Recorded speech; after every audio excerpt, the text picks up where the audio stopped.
Hi! I'm really excited to be here with you for She Hacks. My name's Tammy Bryant and I'm your hackathon coach. She Hacks is the world's funnest hackathon for girls. What is a hackathon?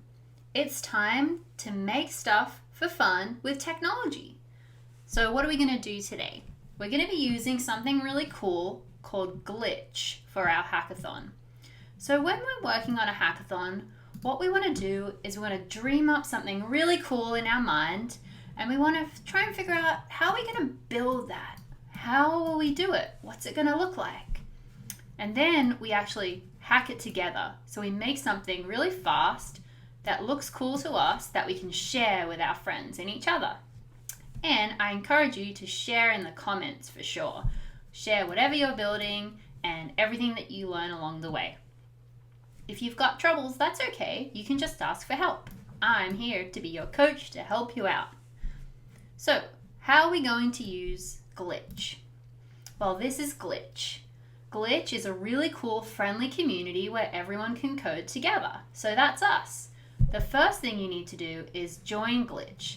It's totally free, so all I want you to do is click the Join Glitch button there. I'm going to do it too. Now, log in with one of these options and you'll be taken to the Glitch homepage where you can manage your projects.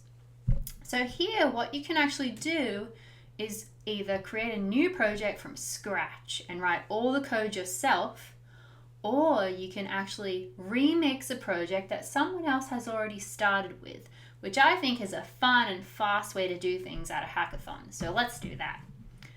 Something that I found on Glitch that I thought looked pretty cool was this thing called Canvas Sparkles. So Canvas Sparkles is this really amazing app that has this cool sparkle rendering effect when you click on the screen. So let's try that out. We'll scroll down and click anywhere here, like it says. Whoa! How cool is that?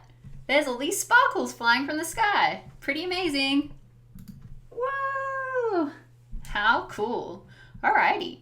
So now that we found something fun, what we want to do is click Remix. So this Remix button right here, that allows you to make a copy of this code so you can change it and modify it and remix it up to make it what you would like to see. Maybe you want there to be way more sparkles when you click. So instead of just a few, there'd be tons. Or maybe you want the sparkles to stay a lot longer instead of disappearing really fast. So let's do that. We'll click Remix. Now it's loading our project. So that doesn't take long at all. And it will actually make a copy of all of that code and everything you need for that project in our own account on Glitch. Cool. This is the code that we can now change. All right. So something that I think is really handy in Glitch is to be able to preview your app. So see how there's these little sunglasses up here. What I want you to do is click the arrow there and then click next to the code. So this means that you'll be able to see your code and what the code looks like when it's running on the internet at the same time. Cool. Now I've got my code and I can see my app here. If I click, I'll see the sparkles. Whoa, awesome. All right, I'm just going to zoom out a little bit. You can also move these little panes around. So see here, I'm going to make that one smaller by dragging there. And I'm going to make this one a little bit bigger. Wow, cool. Alrighty. So now that we've got our Glitch app up and running, what are we going to do next? When you're reading through code, you want to try and understand a few different things. Let's say that the first thing we want to do is make it that our sparkles will last a lot longer when we first click on the screen. So instead of it just being like, boom, disappeared, we want them to stay around. So let's look through the code. Wow, that was fast. Look what I found. Max duration in seconds. Duration sounds like a word that would mean that this would last a lot longer than, how long is it? Ooh, 3 seconds.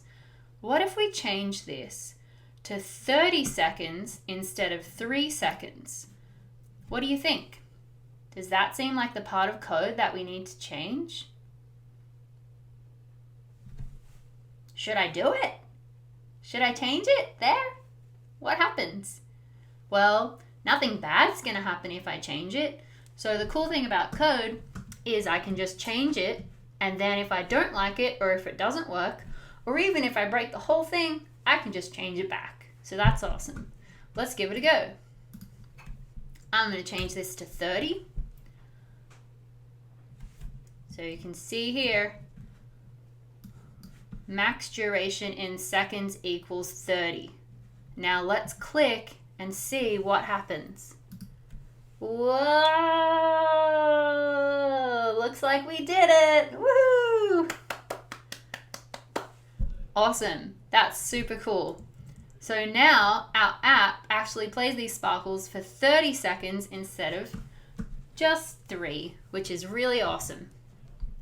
Now you can see they're starting to fade, but they're still there a little bit.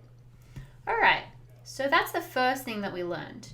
Now what I'd like to show you as well is not only is this app stuck inside Glitch, but you can share it with your friends. So let's do that. Let's go up to the top again and click Show. Now I want you to click in a new window. So click this button here, in a new window. Ooh, it's opening up. Wow, that takes up the whole screen. How cool is that? And you can see here, it has a URL. I can actually copy that URL up here in the address bar, and it's my own website running at that URL that I just made. So now I can take that URL, that address, to my code, and I can send it to my friend, and they can go and check it out right now.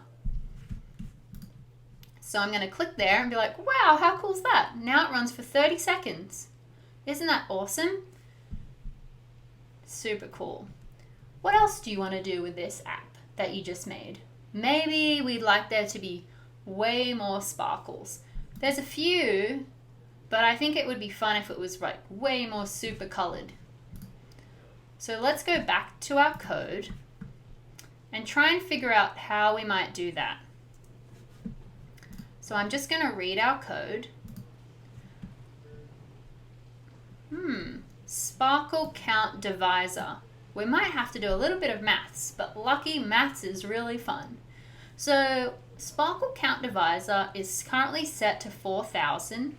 The scale max is 1 and the scale min is 0.4. So what about this? What are we dividing to get the sparkle count? We must be doing something. So if I make this less, will I get more sparkles? Or if I make this higher than 4,000, will I get more sparkles? What does everyone think? Should we go higher than 4,000 or lower than 4,000? Or do you have more questions? I've got a few more questions. I could just try it though because it's code, and if it doesn't work, I can just change it back. Okay, let's try to do that. I'm going to make it 400 instead of 4,000. So you can see here, 400 is what I'm changing it to. Instead of before, it was 4,000. Now, let's reload our code. Whoa, it worked! Look how many sparkles we have! Woohoo! So that totally worked. But why did it work? How come now I've got tons more sparkles on my page? Well, let's have a look at the rest of the code to try and understand. There's something called sparkle canvas. So that must be where all of our sparkles are. They're on the sparkle canvas. We can see some information about maths down here. Choosing a random number, setting a matrix, generating sparkle props, setting the position, This looks interesting. Generate sparkles to fill canvas. Container area equals canvas.width times canvas.height. So that's the total space that we can fill sparkles. Our sparkle count, which was, remember, we were using earlier in our code, is created by using math.round and then in brackets, container area divided by sparkle count divisor. So before you saw that we changed sparkle count divisor from 4,000 to 400 and we got way more sparkles. That's because what's happening in the code somewhere else is that it's saying take the container area, so the whole space of the page that we have here, this is our container area, this whole space here, and fill that with sparkles when we click on it. So how big is that container area? It's pretty big. And if we go divide it by 4,000, then that's how many sparkles we'll have. Or if we go by 400, then we'll have way more sparkles. So that's really how a lot of coding works. If you want to do something fun like that, you can actually use math, and it makes math way more fun because we're creating all these cool sparkles just because of using some maths. Alrighty, now let's try it the other way. Let's make it bigger than 4,000 so that we would have way less sparkles. So we'll go back to 4,000, and now what I'm going to do is actually make it 40,000. So now that's really big. You can see there, 40,000. Whoa. Okay, we'll go back to our page. We'll reload it. 40,000. I wonder what that's going to look like. What we need to do is click anywhere on the page to give it a go. Click. Oh wow, not many sparkles at all. You can see there's just a few sprinkled all over the whole container area. So that's what coding is all about. What other types of things could we do with this now that we've built it? We could change the colors of the sparkles. We could change the sparkles to be something totally different. We could make them an image. We could make them a dot. We could make them a line. We could make them a box. There's a lot of other things that we could learn and do. So let's go over here back into Glitch and check out our assets. We don't have any assets there. So that means that everything is made by code instead of using pictures or images, because images or pictures would live in the assets folder of our application. So let's go back to our index.html page. You can see that there. That's the main page that runs our entire application. And we'll look and see the rest of the code. How do we actually draw a sparkle? Oh, looks like it's here. Draw frame. Sparkles for each, position start, position end, size, scale start, scale end, animation. Wow, cool. So our code's even doing some animation. And it's filling the shapes. It's changing the stroke width. You can see here the stroke width is 1.5. I wonder what happens if we make that really big. So instead of a stroke width of 1.5 for our sparkles, let's change it to something else. Let's make it 100.5, and let's go back over to our app and give that a go. So we'll reload it. Whoa, huge sparkles! That's so cool! We made massive sparkles. Super fun. And you can see they're lasting a pretty long time because we set it to be 30 seconds with 100.5 width for our sparkles. Pretty awesome. So look how cool that is. We can do tons of different things just with our code. You can see, what else do we want to learn from this code? Lots of fun stuff. This is where we set how the sparkles rotate. Rotate start, rotate end. Rotate direction is currently random to choose between 0, 1, and 1. The hue is random between 0 and 360. So that's the color probably for our sparkles. Maybe let's change this as well. Instead of it being 0, 360, let's make it 0 and 3. That should probably change the color of our sparkles, but let's give it a go. Whoa, yeah, look, now they're all just red. I wonder what happens if we click again. Wow, yeah, they're all just the same color. Interesting. So this is a great chance to learn about what color means on the internet. You know in our example how we changed it to be a range between 0 and 3, a random hue. So hue ranges over colors with familiar names like red, green, orange, yellow, blue, indigo, and violet. For convenience, hue is often visualized to be on a color wheel or in a circle. 360 degrees of a color circle. Red is at 0, green is at 120, blue is at 240, and at 360 the measure of the hue goes back to 0.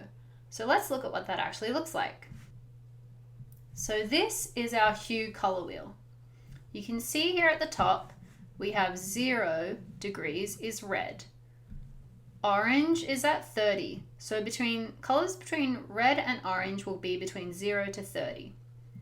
If we're picking a random color between 0 and 30, it's going to look something like red or something like orange.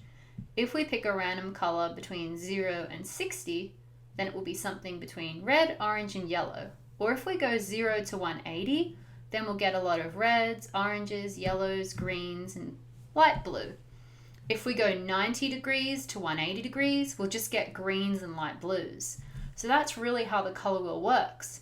If we wanted lots of sparkles that were purples and pinks, we would choose a random color number range between 270 and 330. You can see here we've got a lot of red and orange right now. But what we want is to have a lot of purples and pinks. So we're going to say choose a random color hue between 270 and 330 in our code. 270 and 330. Now let's click again. Awesome, it totally worked. How cool is that? Maybe you don't like pinks and purples. Maybe you want to have it to be all greens. We could totally do that too. Let's go back and look at our color wheel. 90 degrees, and we'll get maybe some turquoise as well to 180. So let's change our code there. 90 to 180. This will just make it a lot of green colors. Ready, set, go. Oh yeah, I'm green and the whole page is green as well. So if you love green, you're going to be really happy. Awesome. Well, thanks so much for giving that a go. Now you learned about all of the different colors that there are on the web and how hues are used in code by different types of degrees within a color wheel. We start with red. Then we go to orange. Then we go to yellow. Then we go to a few different ranges of green. Then we go over to blue. Then we go into some darker blues. And then we make our way around purple. And then finally to the pinks and back to the red. So that's how the color wheel works on the internet and in our code. Awesome. All right, well, I hope that's shown you how you can make some really cool stuff by just changing a little bit of code. You don't need to write all the code from scratch for a hackathon. You can take a project that exists already that you find on Glitch. You can then click Remix, and then you can actually modify the code and change it to make it look like exactly you would like it to be, which is the super cool thing about code. Awesome. Alrighty. So now I'm going to give you a little bit of time to be able to make your own project, and then I'll be right back. Bye! Hey, so now I'm here with Coleman, and Coleman's a game designer. So what's it like being a game designer?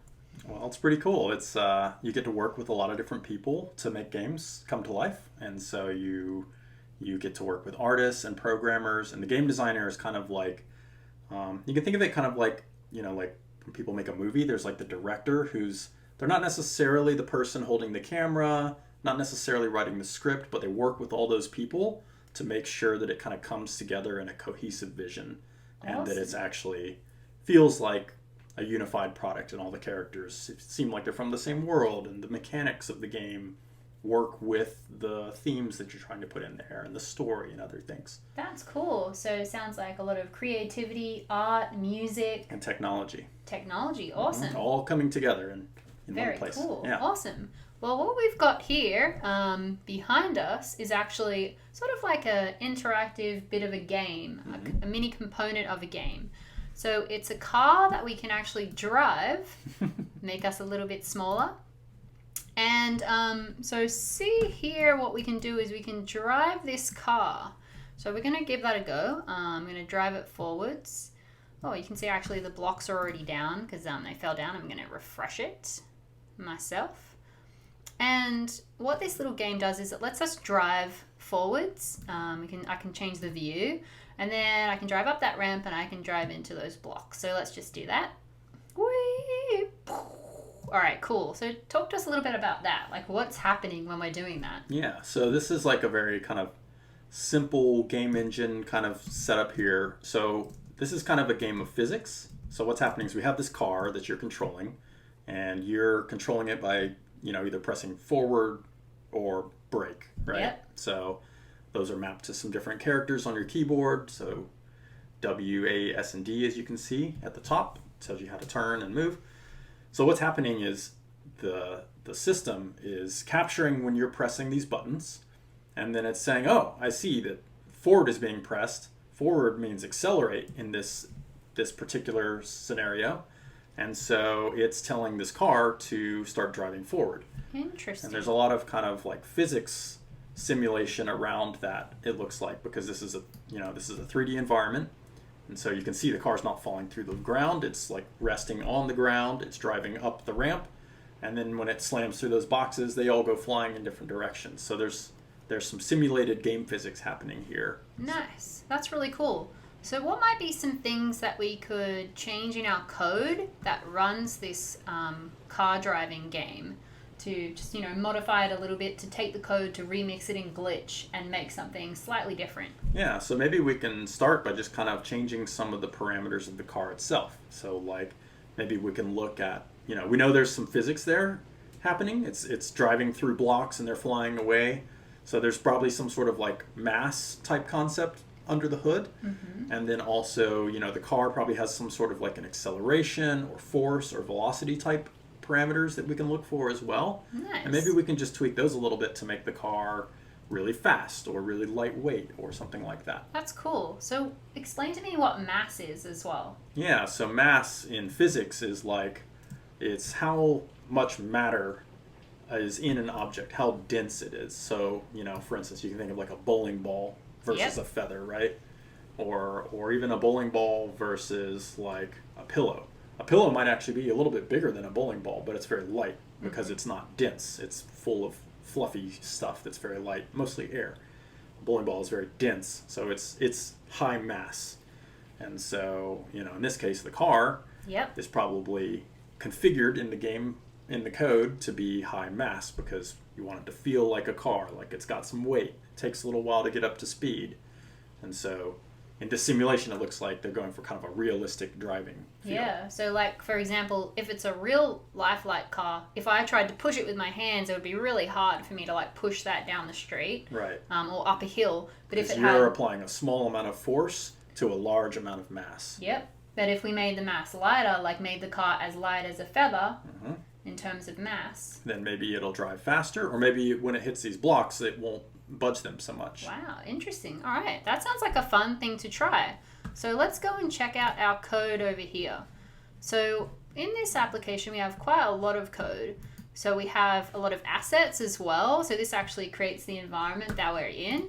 So we've got the ground and the sky. Can you talk to us a little bit about that too before we make any changes? Yeah, so games are not just code. So the code is kind of like the logic that makes everything work the way you want it to, but then you still need the actual art to make the game look nice, because otherwise it's just going to be, gray boxes and simple things that maybe will help you understand how the feel should work, but it's not going to be a very satisfying experience to your players when they eventually get to it. Although it's from a development standpoint, as a professional in game industry, we actually do start with a lot of simple boxes and things just to kind of get the feel right. Mm-hmm.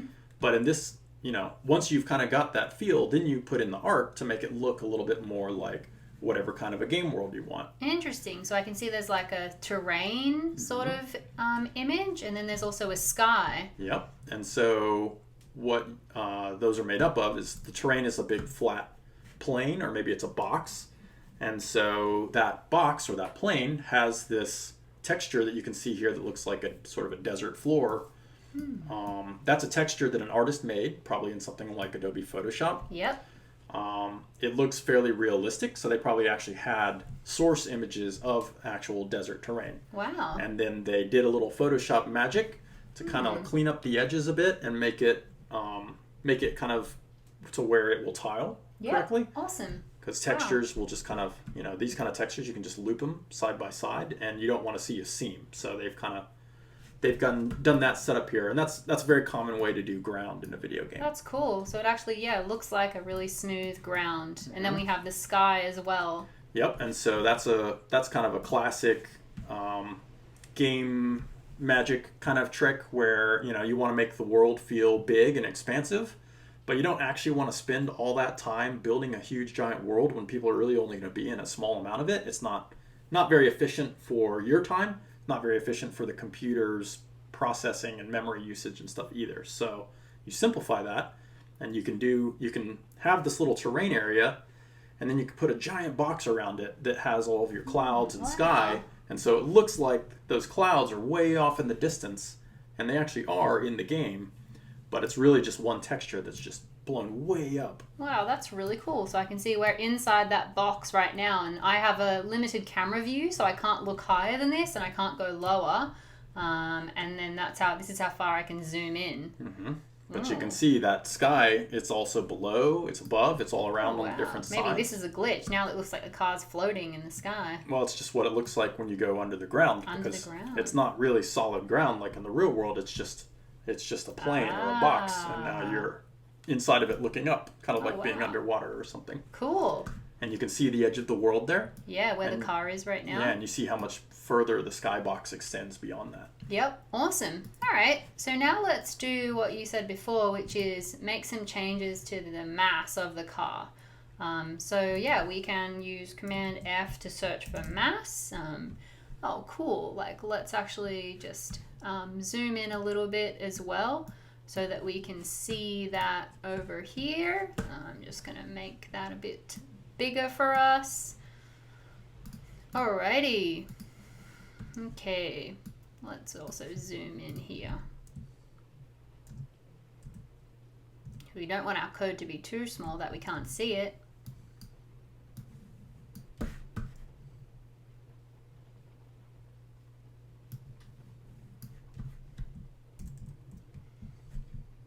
Okay. All right. So you've searched for mass in, what is this file that we're looking at? So this file is called vehicle.dev.js. Vehicle.dev.js, and it sits under WD40, which sits under public. So we've got a number of different file directories within this game, public, and then JS for JavaScript, WD40, and then there's a JavaScript file here, which is all of the controls for that car. Cool. So we can see over here on the right side of this window that mass for the vehicle is currently set to 1,000. Yeah. We might just have to make us a little bit smaller to be able to see that. All right, cool. So over here it's 1,000. So What do you think we should do there, Coleman, to, change the mass for our car? Well, why don't we start with maybe the speed? Because I think Okay. that'll be a little bit more easy to tell if it's working. So that's one thing, just when you're working with technology or programming or making a game or even modifying an existing game, is like you do a lot of kind of testing as you go to make sure that the things you want to happen are actually happening in the game. Okay, cool. So let's have a look at this code and see if there's anything related to speed or maybe engine force that will allow us to change the speed of the car. So let's see, we'll have a look for the word speed because we're trying to learn about this code. And there's probably, if there's anything, it might be a variable at the top. That's a lot of where a lot of things get set up. Maybe scroll to the right a little bit.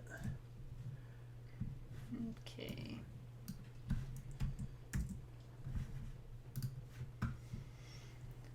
All right, let's look at this. What do we have? There you go. Let's go back up a little. Oh, here it is. So we see some force values here. So maybe this is one of the things that would help us change the way the vehicle drives. Okay. And we want to just make sure this is working. So we'll just do some obvious changes to start. Okay, what should we change it to? Let's just make it really small or big, then just see if it works first. Okay. Make sure that it's doing what we think it's going to do. So like 20 maybe? Sure, 20, or you can add a decimal or something if you like. Whatever sounds good. Okay. So we'll see what 20 does. Let's make it 20. All right. So we would expect Yep. it's much smaller now. So in theory, maybe this will apply less force to the engine, which will make the car drive slower. Okay, cool. Yeah, let's give it a go. So we'll go back over to our game. We've refreshed it, and now we expect the car should go much slower because it has less force. Yeah, so let's see what happens when we give it some gas. Okay, ready, set, go. I'm not going anywhere. Oh, there creeping. it goes. It's really slow. It's creeping. Whoa. Yeah, so we made this 1/100th this size that it was before. So if it was going, $1 fast before, it's going a penny fast now. Yep. So Wow. not very good. So can I make it go super, super fast now by changing that as well? Yeah, sure. Let's try it. Let's make it much bigger than it was. Okay, so it was 2,000. Then we went down to 20. So Let's now 20,000? I'm going to try 20,000. Okay. So we've got it to be 20,000 now. So I expect it should be like super fast. Yeah. Super fast car. All right. Ready, set, go. Ah! Oh, yeah. Wow, we even did a wheelie and went flying in the air. Popping wheelies. That's awesome. Whoa. Oh, I think I just Fell fell off off the the edge of the world. Yeah, there oh you my go. goodness. Wow, but thanks so much for showing me how to do that. All right, no worries. That's super cool. Is there anything else that you think is interesting to change? Should we change the mass too? Sure, or? we can see what that does, yeah. Okay, so if I've got an engine force, what should I set the engine force to be? Maybe good experiment. Just so we're changing one variable at a time, Yep. so we can see what things do. Let's set it back to what we had before. 2,000. So that was the default value we started with. And then we want to change the mass, which was up here. Yeah, so there's this mass vehicle at the top of the file. Yep. So let's maybe, we think maybe if that mass gets smaller, maybe when the vehicle hits those boxes, they won't go flying as much. Okay. So let's make that like, 1% or something of what it was. So maybe like 10 instead of 1,000. Alrighty. Let's give it a go. So we've changed the mass of the vehicle to 10. All right, so Now it's reloading yep, and this is with the original speed set back. to 2,000, and then the mass is now 10. So let's see what happens. Okay, ready, set, go. Whoa! All right. Oh, wow, and not many of the blocks got knocked over. Yeah. That's interesting. So it almost looked like the car bounced off the blocks. Yeah. But that's what we would expect because those blocks have a mass too, and the car has a mass. And it used to be that the car's mass was much bigger, but now the car is probably much smaller. So the blocks kind of deflect the car. Wow. It's like throwing a rubber ball at a wall. Super interesting. That's so cool. Wow, thank you so much for showing us all of that. That's super cool, and this gives us a lot of good fundamentals for making games and Yeah. designing games. Yeah, now you know a little bit about how games are made. Yeah, do you have any other tips for us if we want to learn more? Just don't be afraid to dig in and get your hands dirty and just try stuff and change it and see what happens. Before I made games, I used to break them. That's what I did when I was a kid. I was always trying to figure out, how do I get out of this level? Or how can I see something that the people who made the game didn't want me to see, or pick a character that I'm not supposed to have. So you can learn a lot about games by kind of poking at them from different sides, and when you have access to the code, you can do a lot more. Wow, super cool. Yeah. Well, thank you so much. All right, now you can mod your own games. Awesome. Have fun, everyone.